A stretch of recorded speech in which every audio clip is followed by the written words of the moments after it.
I've had trouble following ONE FC because I don't know where to watch it. Where do you have to like? Is there like a subscription or something? So or? if you go on to they have an app. Yeah. The app will keep you updated with everything, and then you can stream it through the app. I think they were at one point using Bleacher Report. Yep. And now you can see it exclusively through the app.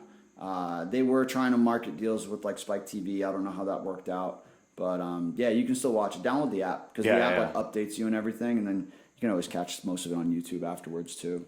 Yeah, because they're huge in Japan, and their rules are a little different. Like the fact you can knee people on the ground, that's pretty crazy. Yeah. So I saw, you just mentioned the oblique kicks and that type of thing. When I saw that, I was like, that's kind of karate. Yeah. Like, because I remember being younger and they're like, you can't kick to the head, can't kick to the body, stomp the knee, which makes sense, I guess, in a real life situation. 100%. But watching it, it's like, it's cringeworthy. Fuck somebody up. Yeah. Especially that one. The one that happened this past weekend. Like, that guy's having surgery. Easily. His career is altered now because of that kick. And, yeah. And it's nothing against Roundtree. You know, it's within the rules right now. Yeah. It's not his fault. I like Roundtree. You know, sure. I'm a big fan of his too, but I hate that stuff. Oh, I hate it. I know, being a doctor, a physical therapist, you're probably like...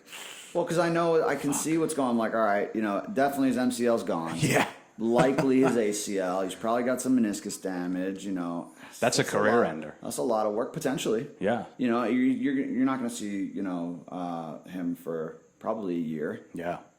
I don't know. Even, I mean, it happened to Whitaker when he fought, I think he fought Yoel. His knee blew out. And Whitaker then did the same thing to Darren Till. Yes. Right? Yeah, so it's just like a chain. Uh-huh. People just want to get the other person back You're for gonna it. see it more and more, and I think for me, where I draw the line is like, all right, if you and I are fighting and I'm losing 2-0, maybe I can sit back and say, all right, I'm just gonna let him come to me and I'm gonna stomp his knee. Stomp his knee. And if I can end the fight that way, then I win. Yeah, it's kind of crazy to me, you know. So, and I was talking with some guys yesterday. I was actually doing another podcast, and we were bringing up. He's like, well, why is it such a big deal? And I was like, well, it might not be a big deal now because we're only seeing a small sample size, but think about, you know, and maybe this guy is not in too bad of a shape. They were saying, well, the guy that got hurt was like, oh, everybody give Roundtree a break, like on his Instagram. Yeah. And it's like, all right, well, he's in a situation where the UFC is going to cover his medical bills. You know, they're going to cover his rehab. They're going to build him back up. And if he's able to compete again, they're going to give him the right matchups and, you know, support him in his road back. But everyone that's watching the UFC is like, ooh, I should be doing knee stomps. Yes. And what happens when it's on the regional scene? When a guy at, you know, Cage Titans gets his knee stomped in, or CES, and they're not paying for his medical bills. They're not going to pay for his surgery and his rehab. And now it's like, you got a kid who, you know, had this dream of being in the UFC or Bellator or one, and now it's like, well, now I'm going to go be a car salesman because I can't fight again because I can't even get my knee replaced. You know, there's a lot of trickle down that happens because of what you see on the grand scheme, on the grand scale, right? So I think, you know, the problem is the UFC can't make the decision to say we need to ban this. They can stand up for it and be like, hey, we should probably do something about this, but it's the athletic commission. Right. So you got to talk about how each athletic commission is different. So it has to change at the unified rules, and we'll see. We'll see where it goes. You know, hopefully we don't have to see too many big like career-changing injuries to make changes, but we'll see where it goes. Yeah.